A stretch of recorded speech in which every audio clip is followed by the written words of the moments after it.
नमस्कार, पाहूयात आजच्या काही ठळक घडामोडी. प्रभागनिहाय अंतिम मतदार यादी उद्या प्रसिद्ध होणार.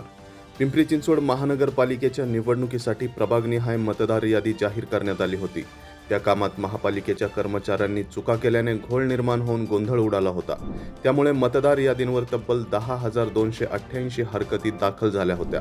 त्यावर सुनावणी तसेच पडताळणी करून अंतिम मतदार यादी उद्या सोमवारी प्रसिद्ध करण्यात येणार आहे. त्यात कोणताही घोळ नसेल अशी अपेक्षा व्यक्त करण्यात येत आहे. काळेवाडीत तरुणावर टोळक्याकडून हल्ला.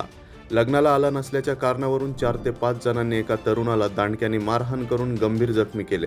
ही घटना ज्योतिबानगर काळेवाडी येथे घडली. विजय यादव, अजित यादव, संकेत सुपेकर व संतोष कुरवत या सर्वांवर गुन्हा दाखल करण्यात आला आहे. या प्रकरणी सूरज गयाप्रसाद यादव असे हल्ल्यात जखमी झालेल्या तरुणाचं नाव आहे.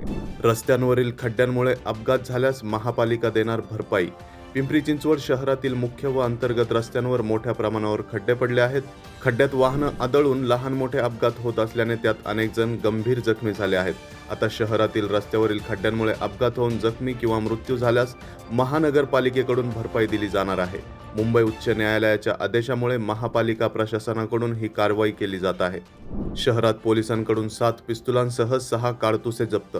पिंपरी चिंचवड पोलिसांच्या गुन्हे शाखेच्या गुंडाविरोधी पथकाने शहरातील 3 वेगवेगळ्या ठिकाणी 7 पिस्तुलं आणि 6 जिवंत काडतुसं जप्त करून 5 सराईत गुन्हेगारांना अटक केली आहे. ही अवैध शस्त्र धुळे जिल्ह्यातून आणण्यात आल्याचे निष्पन्न झाले आहे. सुहास उर्फ पिल्या बालाजी गायकवाड, राहणार चिखली घरकुल, अभय विकास सुरवसे, राहणार पिंपळेगुरव यांना अटक केली आहे. त्यांच्यावर गंभीर मारामारीचे गुन्हे दाखल आहेत. येत्या 8 दिवसात महानगरपालिका निवडणुकीसाठी आचारसंहिता लागण्याची शक्यता.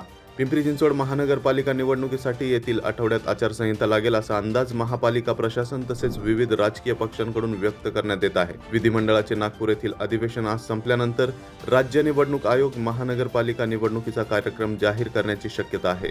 तर या होत्या आजच्या काही ठळक घडामोडी. आणखीन घडामोडी जाणून घेण्यासाठी पाहत रहा PCMC न्यूज.